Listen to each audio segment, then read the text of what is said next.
Hoy es un día especial, un día lindo, un día lleno de sobre todo gratitud al Señor porque no solamente es un día hermoso, sino que tenemos nuevamente la oportunidad de recordar esa experiencia tan linda que es la experiencia de la ceremonia de la Santa Cena. Hoy os quisiera hablar de algo muy importante que tiene que ver con nuestra identidad, con ese pueblo que un día fue reconocido como el pueblo de la palabra o del libro. Un día le preguntaron a Jesús, ¿tú quién eres? Y Jesús le respondió, lo que os dije desde el principio. Eso se encuentra en Juan 8:25. Otro día, más tarde, en Marcos 8:27, vemos cómo Jesús es quien le va a preguntar a sus discípulos, ¿quién dicen los hombres que soy yo? Y ahí había disparidad, ¿no?, de opiniones. Unos dicen, los otros dicen. Vale, está bien. Estas dos preguntas, ¿quiénes somos y quiénes dicen los demás que somos?, tienen que ser necesariamente planteadas por cada uno de nosotros como hijos e hijas de Dios.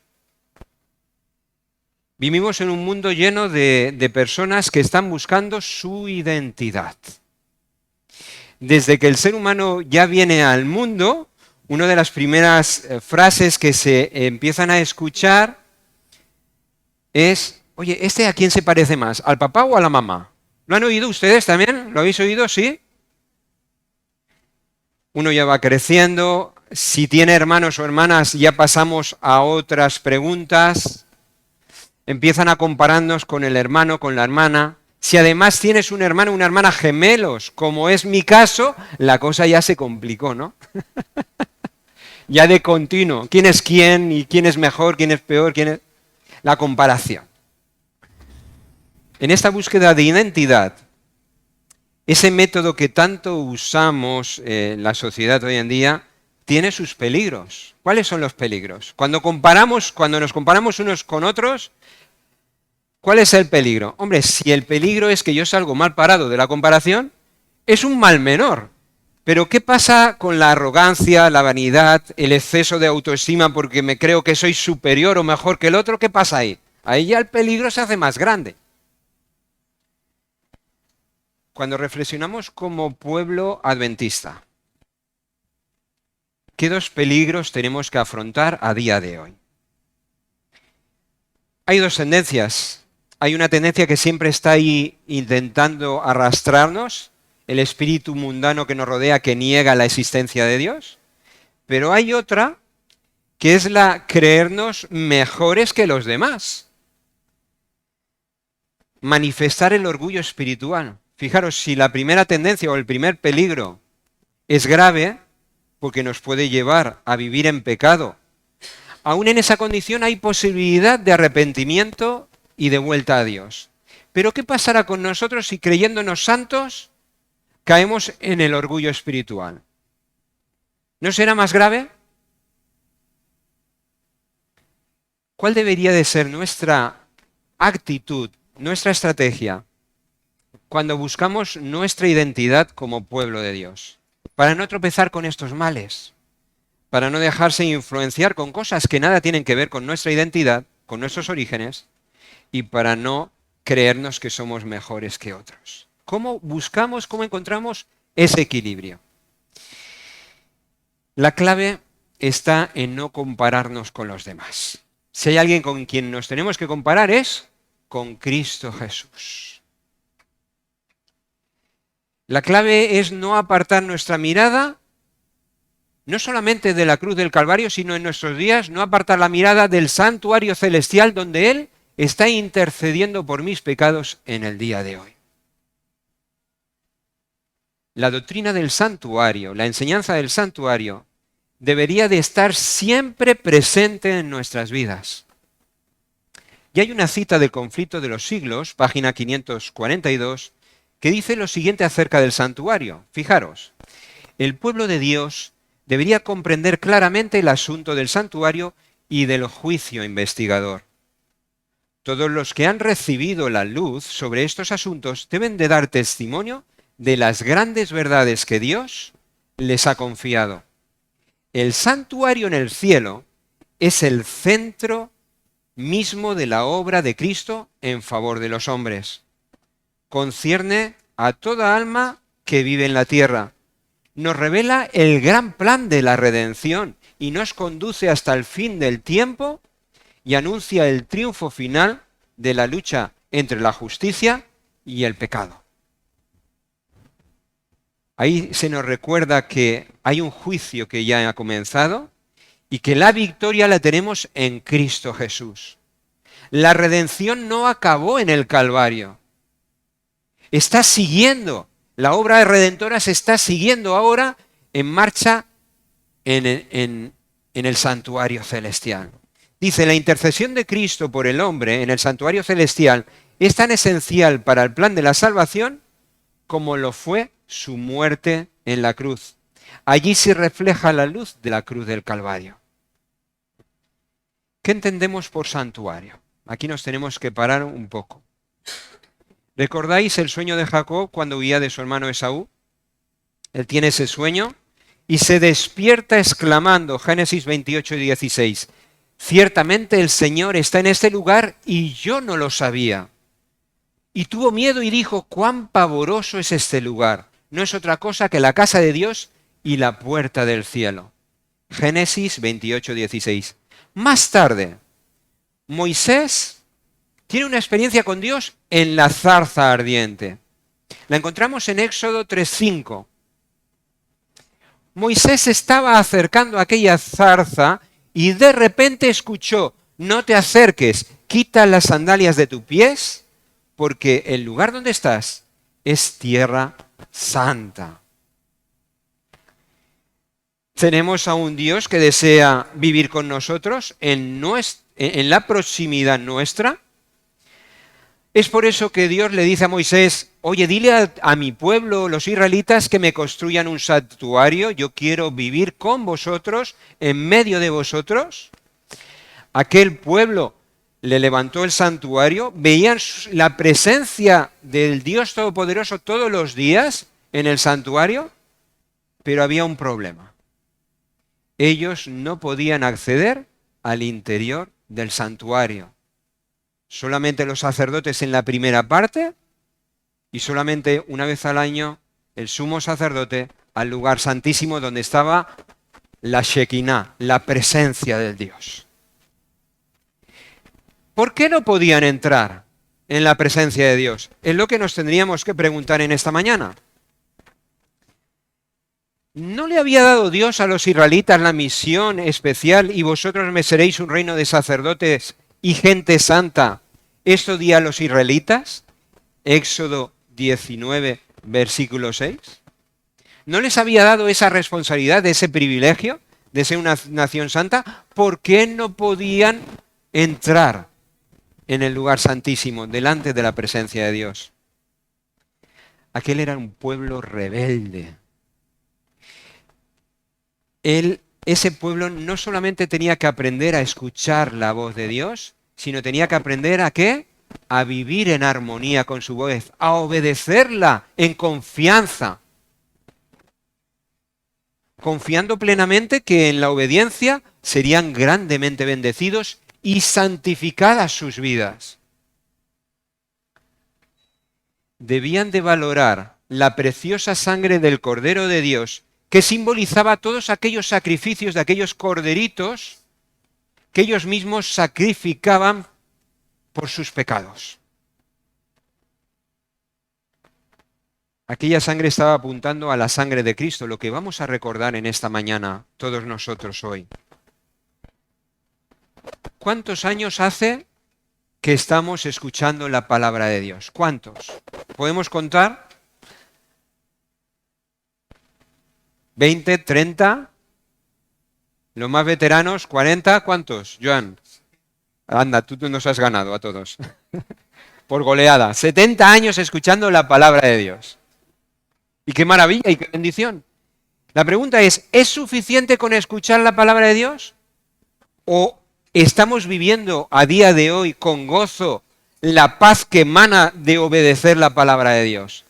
de haber aprendido a vivir en confianza a la palabra de Dios, de que la palabra de Dios forme parte de mi vida, una guía segura, cierta y fiel, que me bendice en los mejores y en los peores momentos. Yo no me puedo apartar de tu palabra, Señor, porque tu palabra es vida eterna. No nos podemos apartar de ti, Jesús, le dijo Pedro. ¿A quién iremos, no? Señor, si te dejamos a ti, ¿a quién iremos? Tú tienes palabras ¿de qué? De vida eterna. ¿Estamos viviendo la vida eterna hoy? ¿O estamos esperando a que venga Jesús para vivir la vida eterna? Querido hermano, hermana, amigo o amiga que nos escuchas en estos momentos, no esperes más para vivir la vida eterna que Jesús hoy, en ese momento, te propone a ti y a mí. Confía en su palabra. Vive el poder de su palabra poniendo seguridad, sabiduría y confianza plena en tu vida para ser bendecida junto con tu familia. Cuando Cristo muere, recordamos, se rasga el velo. ¿Y qué es lo que hace Jesús? Nos abre un camino nuevo a un pacto nuevo. Ahora ya podemos ir a la presencia ¿de quién? Del Padre. ¿A qué esperamos a vivir esa experiencia? Hoy nos van a invitar nuevamente a vivir la experiencia de estar santificados, justificados, plenamente perdonados delante de la presencia del Padre. ¿Creemos que Dios puede hacer ese milagro en cada uno de nosotros? ¿Creemos que verdaderamente su perdón, su gracia nos cubre? ¿Creemos que podemos ser presentados sin serlo, justos, perfectos delante del trono de nuestro Padre Celestial?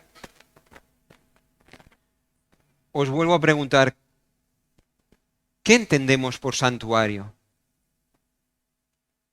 El apóstol Pablo, el que luego ha dado nombre a esta calle maravillosa en la que estamos, dijo en 1 Corintios 6, 19 y 20, ¿no sabéis que vuestro cuerpo es templo del Espíritu Santo? Que está en vosotros el Espíritu Santo que tenéis de Dios y que no sois vuestros, que no os pertenece vuestro cuerpo. ¿Qué estáis haciendo con ese templo santo? ¿Qué estamos haciendo con nuestras vidas? ¿Qué estamos haciendo con nuestro tiempo? ¿De qué nos alimentamos física y espiritualmente? ¿Cómo nos relacionamos con otros para que sepan que nuestro cuerpo, nuestra vida, es diferente al mundo que nos rodea? Por tanto, glorificad a Dios en vuestro cuerpo y en vuestro espíritu, los cuales son de Dios. ¿Podríamos decir que el santuario es el lugar donde se manifiesta la gloria de Dios? Él quiere manifestar su gloria en cada uno de nosotros. ¿No lo creemos que es así? ¿Qué cosas impiden que eso sea una realidad en el día de hoy? Cuando nos acercamos delante de Dios, ¿cómo nos acercamos? ¿Como los antiguos israelitas temblando ante la voz del Señor? ¿Pero no deseando ser transformados por su palabra de todo corazón? Ellos se enorgullecían de su identidad, el pueblo de Dios, hijos de Abraham. Pero sus obras estaban muy lejos de la voluntad del Padre. O nos acercamos a Él como verdaderos israelitas espirituales, no solo porque hemos escuchado la voz del Padre a través del Hijo, sino porque ahora también nos regocijamos en vivir la experiencia de la palabra encarnada en Cristo Jesús. Yo quiero ser como Él. Yo quiero vivir como Él. Yo quiero vivir la experiencia transformadora de su palabra hecha carne. Que esa palabra se haga en mí verdadero hijo e hija de Dios.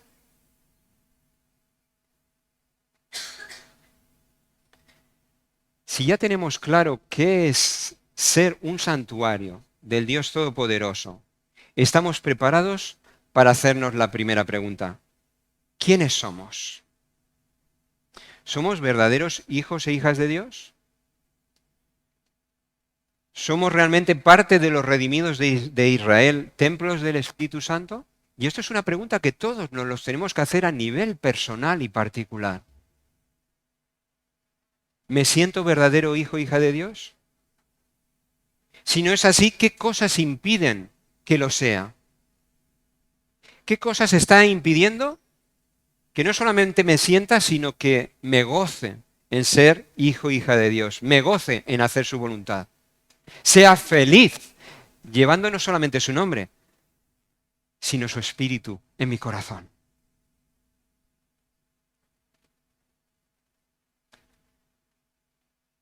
Pidámosle a Dios que nos aparte de todo aquello que impide hacer esa obra maravillosa en un pueblo santo. Pidámosle el derramamiento del Espíritu Santo cada día de nuestra vida. Que seamos verdaderos portadores de esa gracia maravillosa derramada para el mundo entero en esa preciosa carne y en esa preciosa sangre de Jesucristo nuestro Salvador. Si verdaderamente creemos que formamos parte de ese pueblo santo, ahora estamos preparados para hacernos la segunda pregunta. ¿Quiénes dicen los demás que somos? ¡Ay, esta pregunta! ¿Os da temor hacer esa pregunta? A mí me da temor. ¿Quiénes dicen nuestros vecinos, nuestros familiares, nuestros amigos, quiénes somos? ¿Quiénes dicen ellos que somos nosotros? Ojalá que ellos digan, no, estos adventistas viven con entusiasmo el estilo de vida que han recibido de Jesús a través de su palabra, que se están involucrados siempre en las necesidades de sus conciudadanos. Y ojalá que no digan, estos adventistas son grandes conocedores de la palabra de Dios, está bien, el pueblo de la palabra, pero viven cargados de restricciones y ajenos al mundo que les rodea. Ojalá que no se diga jamás esto de nosotros. Cuando en los momentos críticos, y esta mañana curioso porque lo recordamos en nuestro grupo de escuela sabática, cuando Juan el Bautista estuvo en los momentos críticos, más críticos, en la prisión, oye, llevó a dos de sus discípulos a preguntar a Jesús, oye, ir a preguntar, ¿verdaderamente Él es el Mesías que esperábamos? ¿Cuál es la respuesta que le hace a Jesús? Mirad, este pasaje está en Lucas 7, 20, 22. Y si no coincide nuestra respuesta con la de Jesús, tenemos un problema. Jesús les dijo a aquellos discípulos, id y contarle a Juan lo que habéis visto y habéis oído. Lo que habéis visto y lo que habéis oído. Ya empieza diciendo, oye, los ciegos ven, los lisiados andan, los leprosos son limpiados, los sordos oyen, los muertos resucitan y a los pobres es anunciado el Evangelio. Bienaventurado es el que no haya tropiezo en mí. ¿Qué contarán los demás de nosotros? ¿Escucharán mucho de nuestras palabras? ¿Nuestras palabras les convencerán porque están en armonía con nuestros hechos? Preguntémonos, ¿no? Nosotros como miembros de la Iglesia de Cristo debemos seguir la obra que Él comenzó. Nuestros familiares, nuestros amigos, nuestros vecinos deben de tener una clara distinción de que, oye, este amigo, este conciudadano, este vecino, este compañero de trabajo es diferente.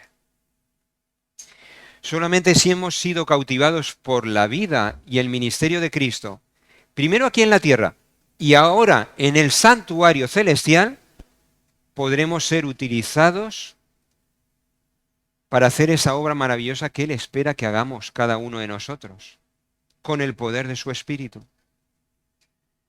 Podremos serle útiles si sentimos el gozo, el privilegio de poner a Jesús en primer lugar en todo lo pensamiento, en toda palabra y en toda obra que hagamos. Aquello en lo que dedicamos más la atención en nuestra vida, aquello está moldeando tu carácter y el mío. ¿Hemos oído bien? Aquello en lo que más atención ponemos a lo largo del día, a lo largo de la semana, a lo largo de los meses, lo que cautiva más nuestra atención, aquello está moldeando nuestras vidas y nuestros caracteres.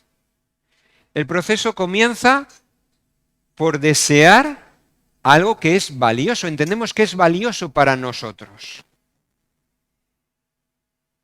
Y para mí lo más valioso en esta vida es que cada día me pueda parecer, aunque sea un poquito más, a Jesucristo nuestro Salvador. Lo otro me importa poco. Pero si cada día me parezco un poquito más a Jesús, alabado sea el Señor. Ahí empieza la obra. Ahora, el paso siguiente es perseverar confiando en su promesa que me ha prometido que esa obra maravillosa que Él quiere hacer en mí la va a perfeccionar hasta el final de los tiempos. Ojalá que todos deseemos esa transformación en nuestras vidas, corramos con perseverancia esa carrera hasta alcanzarla y sobre todo con el deseo de compartir esa cosa valiosa que ya está cambiando, transformando nuestras vidas con todos los que nos rodean, empezando por nuestras familias, por nuestros hermanos, nuestros hijos, nuestros papás, nuestros tíos, nuestras abuelas. Si hoy te preguntaran, ¿quién eres? ¿Podrías responder confiadamente, soy hijo o hija de Dios? Si preguntaran a las personas de tu entorno, ¿quién eres tú? ¿Qué dirían ellos de ti? ¿Podrían dar testimonio de que el Espíritu de Cristo está actuando en tu vida, que te está cambiando? Que ya sabemos que hace tiempo que conocemos a Joan, hace tiempo que conocemos a Simona, que conocemos a Juan Carlos, pero vemos que cada vez que lo vemos están diferentes. ¿Pueden decir otros de nosotros esas palabras? Ojalá que sea así. Y esta mañana, cuando compartamos estos emblemas del cuerpo y la sangre de Cristo, que haya ese ferviente deseo en cada uno de nosotros. Querer servir a nuestro Señor Jesucristo con un nuevo corazón, con el poder del Espíritu Santo que santifique nuestras vidas, que dé gozo y plenitud a nuestras vidas, porque hemos encontrado el propósito de cada una de ellas. Que Dios nos bendiga. Y antes de separarnos para hacer el lavamiento de pies, os comparto un pasaje importante a recordar en esta mañana.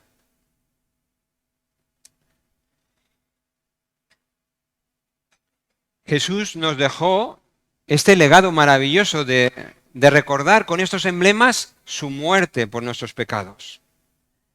Y nos invita al mundo pecador que participemos de estos emblemas.